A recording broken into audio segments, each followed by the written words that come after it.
మన శరీరంలో అక్కడక్కడ చిన్న చిన్న గడ్డలు మనం చూస్తూనే ఉంటాం. వాటిని మాత్రం అశ్రద్ధ చేస్తే అవి చాలా పెద్దగా అయ్యి మనల్ని ఇబ్బంది పెడుతూ ఉంటాయండి. అసలేంటి సమస్య? నమస్తే అండి. నేను మీ doctor Elchuri Rajaranjith. Welcome to my series on 100 days of Ayurveda tips. ఒకప్పుడు 100లో ఐదుగురికో, ఆరుగురికో ఉండే సమస్య ఇప్పుడు 40, 50 మందిలో మనం చూస్తున్నామండి. అదేదో సమస్య కాదండి. లైపోమాస్ అంటే కంతులు, కొవ్వుగడ్డల సమస్య. ఎవరిని చూసినా చేతి మీద, కాళ్ళ మీద, ఒంట్లో ఎక్కడైనా కూడా చిన్న చిన్న గడ్డల్లాగా ఏర్పడుతున్నాయండి. అవి ఇనీషియల్ స్టేజెస్‌లో ఏం చేయవండి. నొప్పుండదు, ఏమి ఉండదు. కానీ వాటిని మాత్రం నెగ్లెక్ట్ చేస్తే మాత్రం వాటి సైజ్ పెరిగిపోయి, బాగా నొప్పి, దాంట్లోంచి పసి రావటం అనేది కూడా మనం చూస్తూ ఉంటాం.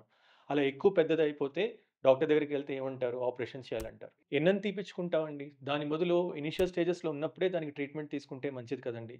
మన సిద్ధనాగార్జున ఆయుర్వేద ఫార్మసీలో అందరికీ కాకపోయినా కొద్దిమందికి మనం తగ్గించగలిగామండి. ఇనీషియల్ స్టేజెస్‌లో ఉంటే చాలా మందికి తగ్గిందండి.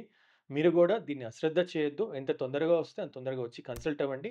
వాటిని ఎగ్జామిన్ చేసి దానికి సరైన ట్రీట్మెంట్ అనేది ఇచ్చి అండ్ లైఫ్ స్టైల్ గూడా చాలా ఇంపార్టెంట్ అండి. ఫ్యాటీ ఫుడ్ తినగూడదు. అలాగే జంక్ ఫుడ్ తినగూడదు. మసాలాలు, ఉప్పు, కారాలు తగ్గించేయండి.